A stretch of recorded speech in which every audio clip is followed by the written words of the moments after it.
नमस्कार दोस्तों, आज बात होगी पाइल्स के बारे में, बवासीर के बारे में जो कब्ज़ की वजह से होता है। और अगर पाइल्स होने वाला हो, बवासीर होने वाला हो तो उसके 2-3 महीने पहले से कुछ लक्षण आपके शरीर में दिखाई देते हैं, जिसको आप महसूस कर सकते हैं। तो आप अलर्ट हो जाइए कि आपको पाइल्स होने वाला है।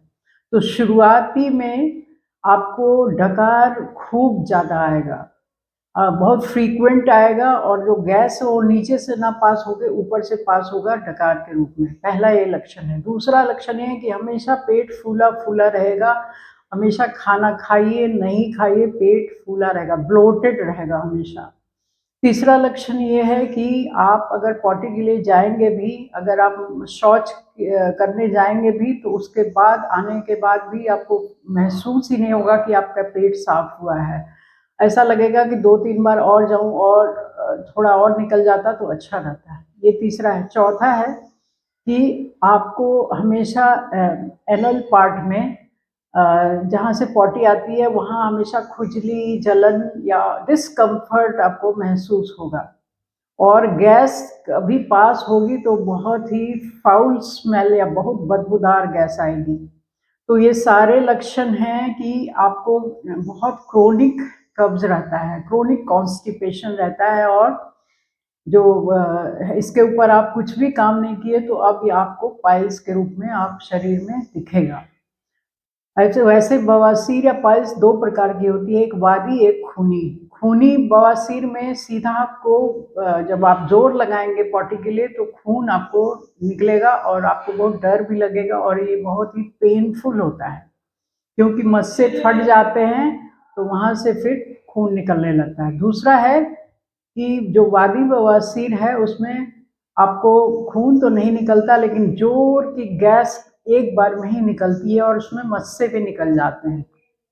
तो किसी प्रकार की भी बवासीर हो उसके सॉल्यूशन के बारे में बात करते हैं। सॉल्यूशन पहला ये है कि कब्ज़ को आप ख़त्म करिए। कब्ज़ को ख़त्म करने के लिए आपको फाइबर युक्त भोजन करना होगा, खूब रेशेदार सब्जियाँ, फल, फ्रूट, साबुत अनाज ये खाने होंगे आपको, ताकि आप जब पॉटी के लिए जाएँ तो आपको ज़ोर बिना लगाए आपको आपका पेट साफ हो जाए।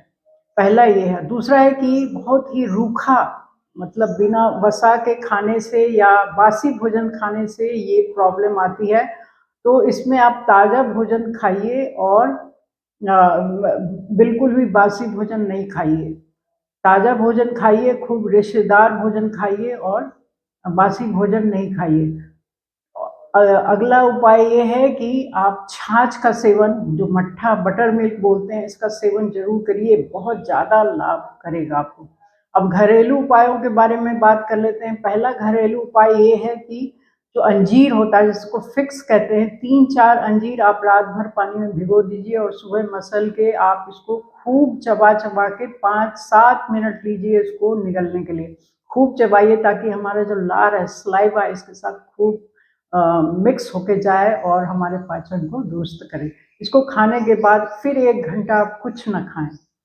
दूसरा घरेलू नुस्खा ये है कि जो नारियल की जटा होती है, उस जटा को आप पूरी तरह जला लीजिए, राख बना लीजिए, और उस राख को 1 से 2 चुटकी आप मट्ठे के साथ, छाछ के साथ सुबह-सुबह पी जाइए और फिर 1 डेढ़ घंटे आप कुछ ना खाएँ।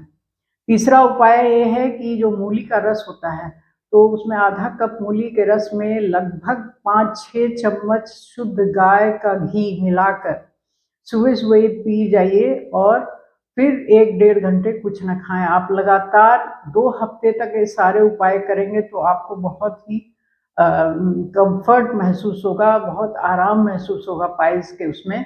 और आपको महसूस जब होगा तो इसको फिर कंटिन्यू कर दीजिए। लगातार 1 महीने, 2 महीने खाइए। उसके अलावा जब पाइल्स ठीक हो जाए तो अपने कब्ज़ को ख़त्म करने पे आप काम करिए।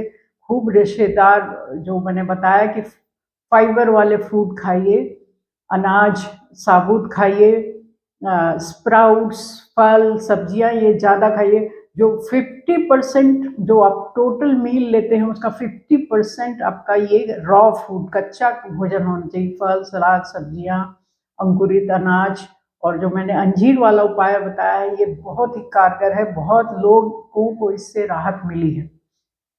तो कृपा करके आप ये सारे नुस्खों को अपनाइए अगर किसी को पाइल्स है, और अगर पाइल्स आने वाला है उसके पहले ही आप कब्ज़ को तोड़िए, किसी भी तरीके से कब्ज़ को तोड़िए, तो फिर ही आपका पाइल्स होगा ही नहीं।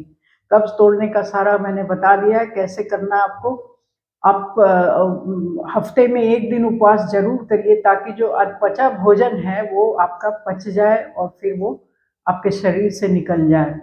क्योंकि जब हम खाना नहीं खाते हैं तो हमारा शरीर उस पूरे साफ-सफाई में लग जाता है, आंतों की, पेट की। तो इस अंदर से पूरे जो अधपचा भोजन है या कुछ भी विषैला पदार्थ जो अंदर छुपा हुआ है उसको वो साफ कर देता है। आपके काम की जानकारी है, इसका लाभ उठाइए। Thank you for watching. जय हिंद, जय भारत। Thank you.